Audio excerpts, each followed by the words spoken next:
Dans cette vidéo, on va essayer de modéliser l'écoulement d'un fluide. Et pour ça, on va parler de plusieurs choses, notamment de la poussée d'Archimède, de la conservation du débit volumique et de la relation de Bernoulli. Sachant que tout ça, c'est un chapitre de ta classe de terminale spécialité en physique-chimie. Tout d'abord, commençons avec la poussée d'Archimède. Ce principe qui est connu depuis plus de 2000 ans, il nous dit que tout corps plongé dans un fluide, il subit une force verticale dirigée vers le haut. Sachant que pour rappel, ce qu'on appelle un fluide, c'est un liquide ou un gaz. Et pour expliquer d'où vient cette force, on peut déjà comprendre que plus on va s'enfoncer dans un fluide, plus l'objet va subir une force élevée. Ça, c'est assez logique puisque la pression, elle va augmenter plus on va s'enfoncer dans le fluide. Et puisqu'on a une relation entre la pression et la force, on va donc bien avoir une force plus forte si on est plus profondément enfoncé dans le fluide. Et ça, tu peux en faire l'expérience si par exemple tu es dans une piscine. Par contre, si tu vas mettre ta tête au fond, par exemple à 2 mètres de profondeur, tu vas ressentir une pression assez importante sur tes oreilles. La pression est donc bien plus forte au fond qu'à la surface. Et ce qui est valable pour les côtés est aussi valable pour les faces du haut et du bas. On a une force verticale dirigée vers le haut qui est bien plus forte sur la face du bas que la force verticale, mais cette fois-ci dirigée vers le bas, exercée sur la face du haut.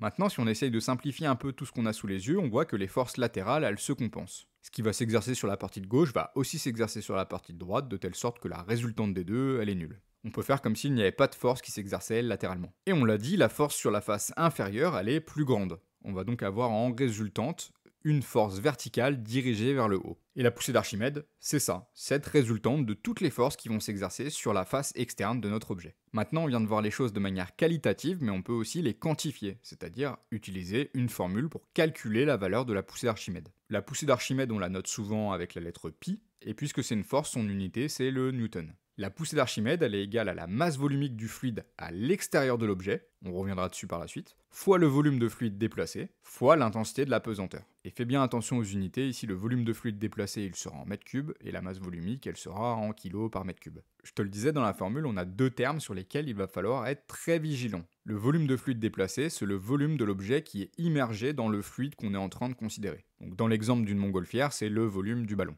Maintenant, la masse volumique du fluide, c'est bien la masse volumique qui est à l'extérieur de l'objet. Donc là, si le ballon il est dans de l'air, c'est bien la masse volumique de l'air qu'on doit utiliser dans la formule. Et pas la masse volumique de ce qu'il y a dans le ballon. Si on voit ça avec un deuxième exemple très classique également, imaginons qu'on a un iceberg. Pour calculer la poussée d'Archimède de l'eau qui est exercée sur cet iceberg, on aura besoin du volume d'iceberg qui est sous l'eau, pas le volume de l'iceberg en totalité, et on prendra la masse volumique du fluide autour de l'iceberg, donc ici la masse volumique de l'eau. On va maintenant continuer avec un petit exercice d'application, mais pas de panique, on va partir sur un grand classique puisqu'il va s'agir de calculer la poussée d'Archimède exercée par l'air sur un ballon. Quand tu auras réalisé ce genre d'exercice, on va généralement te donner tout un tas de données, et parfois dans la masse, il y aura des données qui sont tout simplement inutiles, qui sont là un petit peu pour t'induire en erreur. Bon, ça c'est pas obligatoire du tout, mais moi ici je vais prendre le cas le plus pessimiste, je vais partir du principe que oui, tu as des pièges. Alors bien sûr, le prérequis c'est de connaître la formule et de l'écrire. Et j'ai insisté dessus il y a quelques secondes, on doit bien prendre en compte la masse volumique du fluide qui est à l'extérieur du ballon, pas la masse volumique du fluide à l'intérieur. Donc on prend bien la masse volumique de l'air ici. Bon, sachant qu'ici mon piège a bien sûr aucun sens, puisque je te donne la masse volumique de l'hélium, et qu'il n'y a pas d'hélium dans le ballon, c'est juste de l'air chauffé. Mais c'est simplement pour te préciser qu'on peut avoir des données piégeuses parfois. On fait l'application numérique, et toutes nos données ayant 3 chiffres significatifs, on va en conserver 3 pour le résultat. On trouve une poussée d'Archimède de 613 newtons.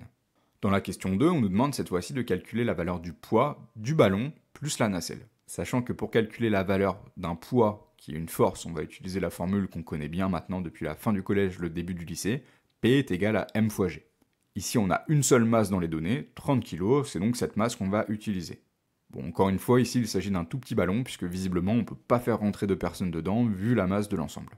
La masse d'un ballon qui servirait à transporter des passagers, ce serait plutôt en tonnes, voire en centaines de kilos, mais plus probablement en tonnes. On fait l'application numérique et on trouve un poids de 294 newtons. Troisième question nous demande cette fois-ci, est-ce que le ballon va décoller? Bon, sachant qu'on vient de calculer le poids et la poussée d'Archimède. Ici, il s'agira de comparer les deux valeurs. Comme la poussée d'Archimède est plus grande que la valeur du poids, alors la résultante des deux forces va aller vers le haut, dans le sens de la poussée d'Archimède. Le ballon va donc décoller. Si à l'inverse, c'était le poids qui était supérieur à la poussée d'Archimède, la résultante serait dirigée vers le bas, le ballon ne pourrait pas décoller. Bon, ici, comme 613 c'est supérieur à 294, le ballon décolle. On peut maintenant passer à la suite et traiter une grandeur assez utile, le débit volumique. Sachant que tout est dans le nom, c'est une mesure du volume de fluide qui s'écoule par unité de temps. Le débit volumique, on pourra le noter de différentes manières, mais généralement ça sera un grand D avec un V en indice. Et pour le calculer, on devra diviser le volume écoulé par l'unité de temps correspondant.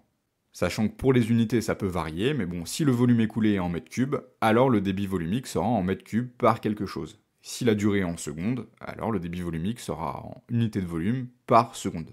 Bref, encore une fois, tu dois avoir une cohérence des unités. Imaginons qu'on a un robinet d'eau et on se demande quel est son débit volumique. D'ailleurs, souvent dans le langage courant, on parlera plutôt de débit que de débit volumique. Pour le calculer, on va prendre le volume écoulé, donc ici 12 litres, sur la durée correspondante, 1 minute, soit 60 secondes. On fait l'application numérique, donc 12 divisé par 60. Le débit volumique, c'est 0,20, et on fait attention aux unités. On avait des litres, donc on a des litres par seconde. Si jamais on souhaite avoir le résultat en mètres cubes par seconde, soit parce que c'est demandé, soit parce que ça sera utile dans cette unité pour la suite, on divise par 1000, on a donc un débit volumique de 2,0 fois 10 puissance moins 4 mètres cubes par seconde. Le débit volumique, il a une propriété intéressante, c'est que dans certaines conditions, que je vais te lister à la suite, le débit volumique est le même tout au long du parcours d'un fluide. Pour comprendre ça, on va faire une petite analogie avec une route. Imaginons qu'on a un point de contrôle A et qu'on a 100 voitures par heure qui passent à ce point de contrôle. Alors, plus loin sur le parcours, au point de contrôle B, on aura toujours 100 voitures par heure. Alors bien sûr, dans l'exemple de ma route, c'est valable s'il n'y a pas de voiture qui s'arrête sur le bas-de-côté, si on n'a pas de sortie ou d'entrée sur l'autoroute par exemple. Bref, il faut certaines conditions pour que ça soit vrai. Mais si on a une grande ligne droite où toutes les voitures roulent à 90 par exemple, ça sera vérifié. Et bien pour les fluides, de la même manière, si le fluide est incompressible, donc c'est-à-dire si on ne peut pas le comprimer, donc en première approximation ce sera vrai pour les liquides, pour les gaz par contre ce n'est pas vrai, ils sont compressibles. Si l'écoulement est permanent, c'est-à-dire si sa vitesse est la même tout au long du parcours, et si l'écoulement est non turbulent, c'est-à-dire si à aucun moment le fluide peut faire demi-tour ou des boucles au sein du tuyau, alors le débit volumique sera constant. Sachant qu'ici, il faut que je te parle d'une nouvelle formule, le débit volumique, on peut aussi le calculer en multipliant la vitesse du fluide par la surface. Et là, ici, pas le choix, puisque la surface est en mètres carrés, tu dois avoir la vitesse en mètres par seconde, pas de km/h, et le débit volumique sera donc en mètres cubes par seconde. Là, le plus simple ici pour cette formule, c'est vraiment d'oublier les débits volumiques qui sont en litres par seconde.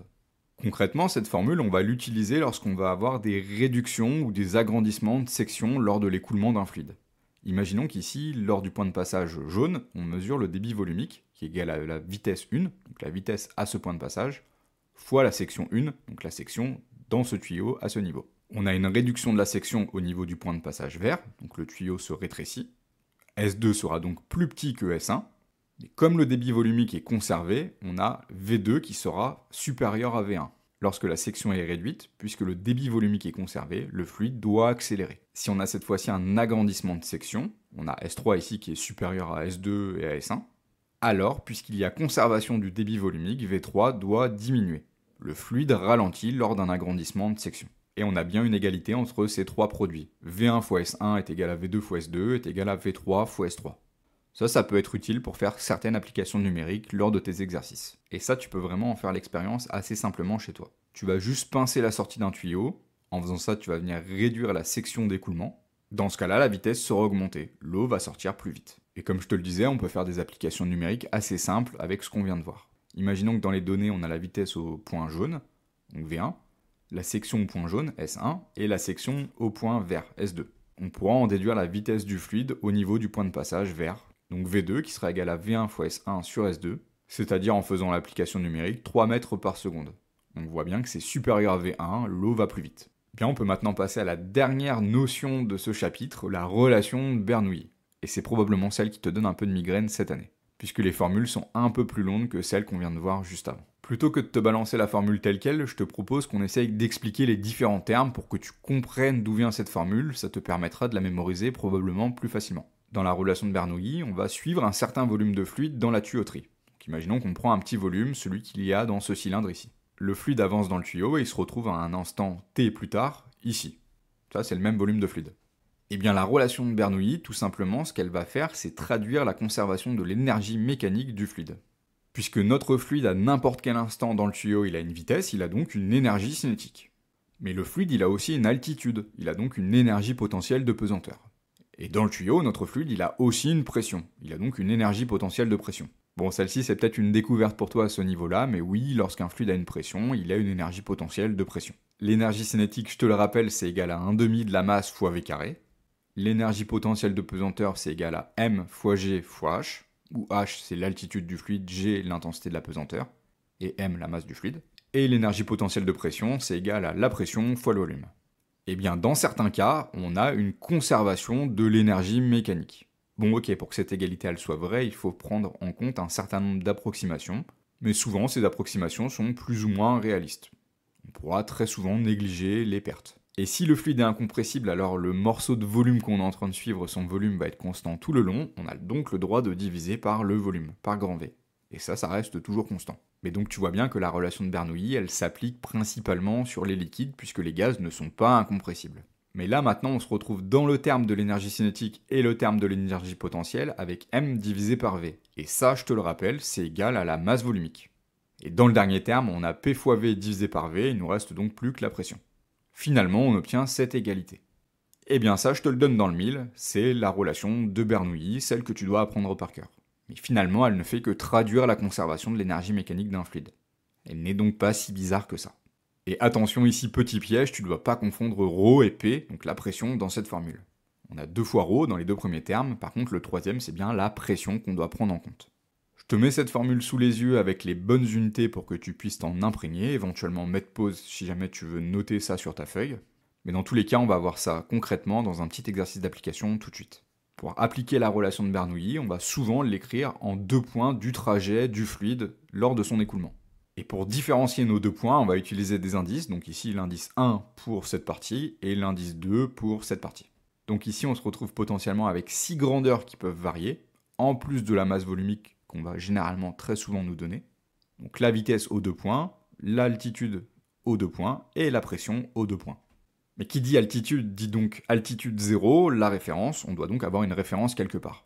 Ça encore une fois, ça dépend des exercices, mais souvent elle va être donnée quelque part. Et comme la relation de Bernoulli elle nous dit que tout ça c'est égal à une constante, on peut écrire une égalité entre ces deux termes. Alors c'est vrai que dans le cas général de la relation de Bernoulli, on peut avoir la vitesse, l'altitude et la pression qui varient, donc on se retrouve potentiellement avec 6 inconnus. Et à moins d'avoir beaucoup de données, généralement il va nous manquer 2, 3 de ces termes et on ne pourra pas faire l'application numérique. Et c'est pour ça que très souvent dans les exercices d'application, on a plutôt des cas particuliers, qui vont nous permettre d'avoir moins d'inconnus. Ça c'est le cas par exemple de l'effet Venturi. L'effet Venturi nous dit qu'un fluide subit une dépression là où la vitesse d'écoulement augmente. Autrement dit, quand la section elle se réduit. Et une dépression, pour rappel, c'est une baisse de la pression. Ici, on voit qu'on a une section plus faible, on aura donc une dépression d'après l'effet Venturi. Alors déjà, si on reprend les choses dans l'ordre, si on a une section plus faible, alors on a la vitesse qui augmente. Ça, c'est la conservation du débit qui nous le dit. On a vu ça au milieu de la vidéo. Mais si la vitesse elle augmente, alors la pression doit diminuer. Et ça, c'est Bernoulli qui va nous le dire, et on va voir comment. Imaginons qu'on écrit la relation de Bernoulli au niveau du point 1 et au niveau du point 2. On se retrouve avec cette égalité qu'on va essayer de simplifier pour la suite. On voit que notre tuyau est vertical, c'est-à-dire que l'altitude est globalement la même en chacun des points lors de l'écoulement. H1 est égal à H2.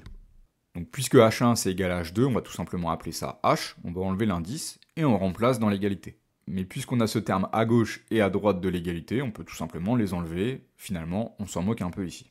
On se retrouve avec cette nouvelle égalité qui est un poil plus simple. Nous, ce qui nous intéresse, c'est les pressions, puisqu'on est en train d'étudier la pression lors d'un effet Venturi. On va donc isoler P2 moins P1 et écrire tout le reste à droite du signe égal. Et on voit que sur le terme de droite, on a une factorisation possible par la masse volumique divisée par 2.